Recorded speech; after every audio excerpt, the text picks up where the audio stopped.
السلام علیکم ورحمۃ اللہ وبرکاتہ۔ امید ہے کہ ہمارے تمام ناظرین و سامعین اللہ کے فضل و کرم سے خیر عافیت سے ہوں گے۔ آج میں اپنے دوستوں اور ناظرین کے لیے ایک زبردست عمل لے کر آیا ہوں۔ پہلے میں قرآن مجید و فرقان حمید کا وہ عمل آپ کو بتا دوں، اس کے بعد مزید اس کی تشریح اور وضاحت کروں گا۔ روزانہ 3 دفعہ پڑھ کر اپنے اوپر دم کر لیں۔ قرآن مجید و فرقان حمید کی آیت مبارکہ ہے: اعوذ باللہ من الشیطان الرجیم فَأَقِمْ وَجْهَكَ لِلدِّينِ حَنِيفًا فِطْرَةَ اللَّهِ الَّتِي فَطَرَ النَّاسَ عَلَيْهَا لَا تَبْدِيلَ لِخَلْقِ اللَّهِ ذَلِكَ الدِّينُ الْقَيِّمُ وَلَكِنَّ أَكْثَرَ النَّاسِ لَا يَعْلَمُونَ۔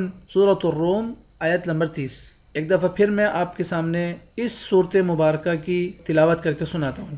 اعوذ باللہ من الشیطان الرجیم فَأَقِمْ وَجْهَكَ لِلدِّينِ حَنِيفًا فِطْرَةَ اللَّهِ الَّتِي فَطَرَ النَّاسَ عَلَيْهَا لَا تَبْدِيلَ لِخَلْقِ اللَّهِ ذَلِكَ الدِّينُ الْقَيِّمُ وَلَكِنَّ أَكْثَرَ النَّاسِ لَا يَعْلَمُونَ۔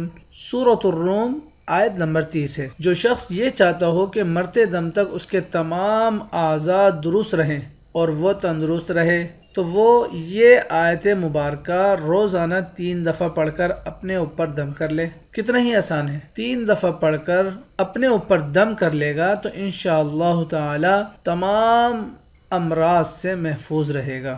تو کتنا مختصر اور جاندار شاندار عمل ہے۔ اس آیت کو ہم یاد کر لیں یا بار بار اس کی تلاوت ہم سنیں گے تو انشاءاللہ بار بار سننے سے بھی ہمیں یاد ہو جائے گا۔ دعا ہے کہ اللہ رب العزت مجھے آپ کو اس پر عمل کرنے کی توفیق عطا فرمائے۔ جاتے جاتے بندہ ناچیز کو بھی اپنی دعاؤں میں ضرور یاد رکھیے گا۔ جزاکم اللہ خیر۔ السلام علیکم ورحمۃ اللہ وبرکاتہ۔